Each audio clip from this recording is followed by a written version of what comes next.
We're going to begin in Mercer County with a consistent issue for those who deliver our mail. Today, mail carriers in the city of Bluefield received training from an expert dog handler on some of the do's and don'ts when it comes to potentially dangerous encounters with canines. Our Robert Castillo was at today's training and brings us more on this issue, which officials say is on the rise.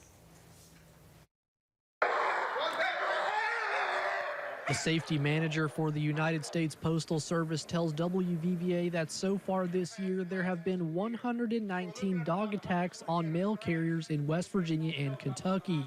This troubling trend is on the rise as well, already surpassing last year, which saw 113 attacks. They're pretty frequent, and we're seeing everything from nicks to missing body parts. In an effort to reduce the number of attacks, mail carriers in Bluefield got a lesson in self-defense against man's best friend. Dog trainer Hector Hernandez is making pit stops across the Mountain State to educate mail carriers on how they should handle potentially dangerous encounters with canines.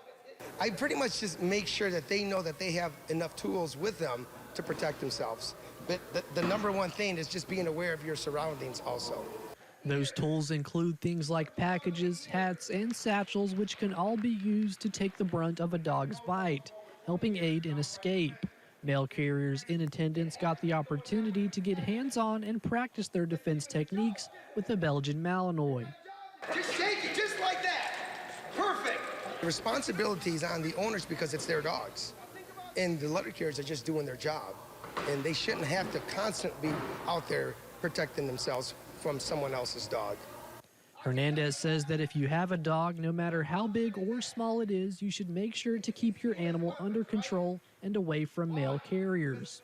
If they have an aggressive dog, they should manage and control them, supervise them, make sure that they're out there with their dog, or understand that when the letter carrier does come, that their dogs are under control. Hernandez emphasized that if dog owners value getting mail in a timely manner, they need to control their animals. He adds that if a mail carrier feels threatened by a dog, they do not have to deliver mail to your house. Here for you in Bluefield, West Virginia, I'm Robert Castillo, WVVA News.